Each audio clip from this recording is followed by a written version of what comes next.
Hi hello నమస్తే welcome to hit TV. నేను మీ శమ. ఈ రోజు మనతో పాటు ప్రముఖ ఆస్ట్రాలజిస్ట్ అలాగే లైఫ్ కోచ్ ఆర్బి సుధా గారు మనతో పాటు ఉన్నారు. వారిని అడిగి మరిన్ని విషయాలు తెలుసుకుందాం.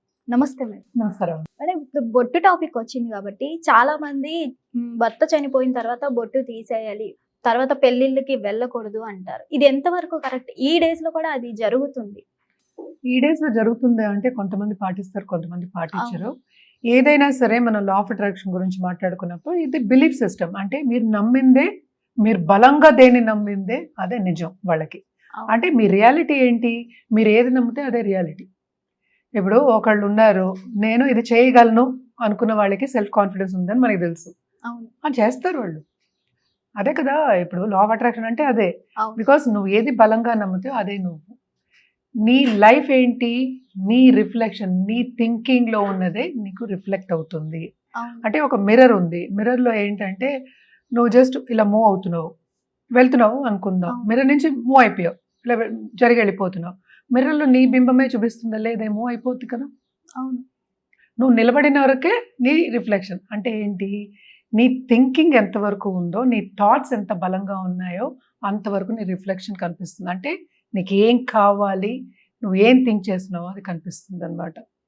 దాన్నే ర్యాస్ కూడా అంటారు అనమాట. అంటే రెటిక్యులర్ యాక్టివేటింగ్ సిస్టమ్ అంట. ఇప్పుడు సపోజ్ చాలా మంది ఏంటి, డబ్బు డబ్బు డబ్బు అనుకుంటారు. కొంతమంది ఏంటంటే I want to see butterflies అనుకుందాం. It's a simple example. I want butterflies butterflies అని థింక్ చేస్తూ ఉంటే అదే చూస్తుంది. దాని మీకే కళ్ళు వెళ్తుంది. పోనీ చీరలు అనుకుందాం. లేడీస్కి అందరికీ చీరలు అంటే చాలా ఇష్టం కదా. పట్టు చీరలు అంటే నాకు కంచివరం అంటే చాలా ఇష్టం. కంచివరం చీరలు I want red sorry red sorry red, అదే కనిపిస్తుంది. సో మనం బొట్టు టాపిక్ వచ్చాం కనుక ఆల్రెడీ మనం తీసుకున్నాం. But this is a religious belief. మన సనాతన ధర్మంలో ఇది చెప్పారు. అంటే ఏంటి? ఇదివరకు మనం చూసాము అంటే చిన్నప్పుడే పెళ్ళిళ్ళు అయిపోయేవి. అంటే 5 ఏళ్లకే బుట్టలో తీసుకురావడం అనేది అందరికీ తెలుసు. తెలుగు సంప్రదాయంలో ఉన్నది. బుట్టలో పెళ్లి కూతుర్ని తీసుకొస్తారు. అది ఎప్పుడు? 5 ఏళ్ళప్పుడు కదా. చిన్నపిల్లలప్పుడు ఎందుకు పరిగెత్తుకుని వెళ్ళిపోతారు? వాళ్ళకి ఏం తెలుసు? పెళ్ళంటే తెలియదు, ఇంకోటి అంటే తెలియదు, ఏమీ తెలియదు. ఆ వయసులో పెళ్లి చేసేవాళ్ళు కనుక దాని మీద మేనమామ తీసుకొచ్చుకో. ఎందుకంటే మేనమామ దగ్గర ఎక్కువ ఇది ఉంటుంది. ఎందుకంటే అప్పుడు కానుపులు ఎక్కడయ్యేవి? తల్లుల ఇంట్లో, అంటే అమ్మమ్మ వాళ్ళ ఇంట్లో కానుపులు అయ్యేవి. సో వాళ్ళతో మెటర్నల్ సైడ్ ఎక్కువ ఉంటుంది కనుక ఆ సాంప్రదాయం అనేది వచ్చింది.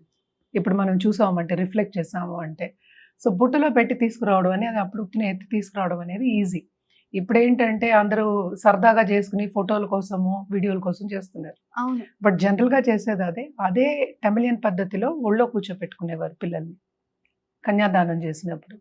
ఈ కాలంలో కన్యలు ఉండడం కూడా క్వశ్చన్ మార్క్. కరెక్ట్. సో ఇప్పుడు బొట్టు టాపిక్ వచ్చినప్పుడు చాలా మంది బొట్టే పెట్టుకోవట్లేదు.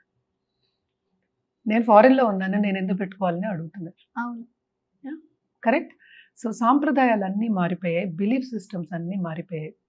సో ఎందుకు అప్పుడు బొట్టు పెట్టేవాళ్ళు? అసలు యాక్చువల్గా తల్లులు పెట్టేవాళ్ళు బొట్టు కదా పిల్లలకి. నేనైతే నా కొడుకు కూడా పెట్టాను వాడు పుట్టినప్పుడు. ఎందుకంటే ఇంట్లో అది చేసి పెట్టడం, ఇంట్లో కాటికలు చేసి పెట్టడం కూడా, కాటికలు కూడా పెట్టిన రోజులు ఉన్నాయి. నాకు అందరూ కొడుకులే. సో వాళ్ళకు కూడా నేను చేసి పెట్టేదాన్ని. అదేంటంటే ఒక సాంప్రదాయం కింద, ఒక బిలీఫ్ కింద వచ్చింది. ఎందుకంటే మోస్ట్లీ దిష్టి తగలకూడదు పిల్లలకి, ఇలాంటివన్నీ ఒక సిస్టమ్ లాగా పెద్దలు చెప్పి మనకు వచ్చాయి.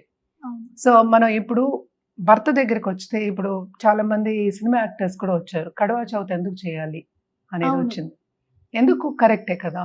ఇదివరకు అయితే ఇంట్లో ఆడవాళ్ళు కిచెన్కి పరిమితం, వంటింటికి, వంట చేయాలి, పిల్లల్ని కనాలి, వాళ్ళని చూసుకోవాలి, ఎవరంటే ఏం పడాలి, కొడితే పడాలి, తిడితే పడాలి, ఇవన్నీ ఉండేవి. ఈ కాలంలో ఎవరు పడుతున్నారు? ఎందుకని అలా వచ్చింది? ఫైనాన్షియల్ ఇండిపెండెంట్ అనేది లేదు, ఇండిపెండెన్స్ లేదు కదా. ఇప్పుడు ఎవరు పడితే వాళ్ళే సంపాదించుకుంటున్నారు. తల్లుల దగ్గరే అంటున్నారు. ఎందుకంటే జాతకాలకు వస్తారు కదా, నువ్వేంటి నాకు చెప్పేది, తల్లులకి అంటున్నారు. సో మొగుడికి ఎందుకు అంటారు? ఇది ఒక question mark. It is only question I'm asking. తప్పులేదు, నీ లైఫ్ నువ్వు సరిదిద్దుకోవాలి. కానీ ఏంటంటే everything is important, relationship is also important.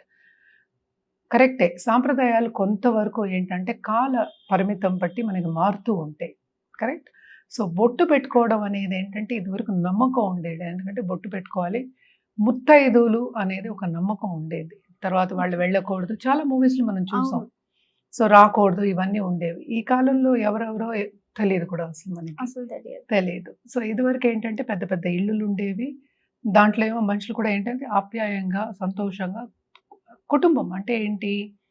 Joint family అనుకుందాం. అలా ఉండేవారు కనుక ఒకళ్ళకొకళ్ళు చెప్పుకునేవారు. ఇప్పుడు అలాంటివన్నీ ఏమీ ఏం లేవు. లేవు. ఓకే. సో, ఇప్పుడు మొగుడు పోతే కూడా ఏంటి రెండో పెళ్ళిళ్ళు చేసుకుంటున్నారు. అవును. పెళ్ళిళ్ళు చేసుకొని వెంటనే విడిపోతున్నారు. So, where is the question of removing అసలు బొట్టు తీయడం అనేది?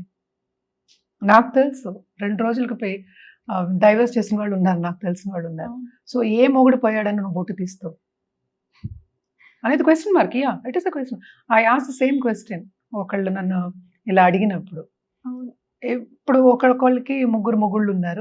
నలుగురు మొగుళ్ళు కూడా ఉంటున్నారు. ఒక్కొక్కళ్ళేమో సహజీవనం అంటున్నారు. సో, హ్మ్. ఎవరు పోయారని బొట్టు తీస్తావు నువ్వు? అది ఒక సాంప్రదాయం. ఎందుకు ఆ సాంప్రదాయం వచ్చింది అసలు అనేది మొగుడు పోయినప్పుడు విధవరాలైపోయింది. తెల్ల చీర కట్టుకోవడం అనేది ఒక ఇండికేషన్. అప్పుడు వాట్సాప్‌లో మనకి ఈమెయిల్స్ అవన్నీ లేవు కదా! ఫోటోలు కూడా ఎక్కువ అవును. లేవు. ఏం లేవు. సో, ఆ సాంప్రదాయం అనేది ఎందుకొచ్చిందంటే బికాజ్ వాళ్ళని మళ్ళా అడగకూడదు. చిన్నప్పుడు పెళ్ళిళ్ళైపోయేవి. ఎప్పుడు ఏమవుతుందో తెలీదు. సో, మళ్ళా ఏంటంటే పెళ్ళికి అడగకూడదు. అంటే ఏంటి? మన సనాతన ధర్మంలో మనం చూసాము అంటే ఒకళ్ళకి ఒక్కరే అనేది అవును. జీవితాంతం అనేది మనం చెప్పుకుంటూ వచ్చాం. ఈ కాలంలో అలా లేదు. కరెక్ట్? లేదు. సో, అలాగే మ్యారేజ్ అనేది కూడా మనం ఏంటంటే పెళ్ళనేది కూడా మనం చూసామంటే వ్యవస్థ మనం చూసాము అంటే సనాతన ధర్మాల్లో అది 100 ఏళ్ల పంట అన్నారు. ఇప్పుడు ఒకరోజు పంట కూడా ఉండట్లేదు. అవును. అసలు పంటే లేదు. ఒకరోజు అంటే పంట ఎలా అయిందది? సో, ఇవన్నీ ఎందుకు చెప్పారు అసలు యాక్చువల్‌గా? వాళ్ళు చెప్పిన దాంట్లో తప్పు లేదు. కాల పరిమితం మూలాన అన్నీ మారుతూ వచ్చాయి. కానీ ఎందుకు చెప్పారు అంటే ఇప్పుడు మన ఫ్యూచర్ ఉన్నారు. అంటే చిల్డ్రన్ అంటే పిల్లలు. అవును. సో, పిల్లల ఎమోషనల్ స్టెబిలిటీ గురించి, వాళ్ళ మెంటల్ స్టెబిలిటీ గురించి అంటే ఏంటంటే వాళ్ళ ఆలోచన విధానాలు ప్లస్ వాళ్ళ జీవితం బావుండాలి, ఫ్యూచర్ బావుండాలి, పిల్లలు బావుండాలి, ఒక పద్ధతిగా ఉండాలి అని చెప్పడానికి ఇవన్నీ చెప్పారు. అవును. అది ఈ కాలానికి అంత పరిమితం అవ్వదు. ఓకే. సో, నేను ఎప్పటినుంచో చూస్తున్నాను. 40, 50 ఇయర్స్ నుంచి చూసినప్పుడు కూడా అందరూ బొట్లు పెట్టుకుంటున్నారు ఈ కాలంలో. అవును. ఎవరు ఏంటంటే ఆ కార్యక్రమం కూడా చేసుకోవటం లేదు. ఓకే.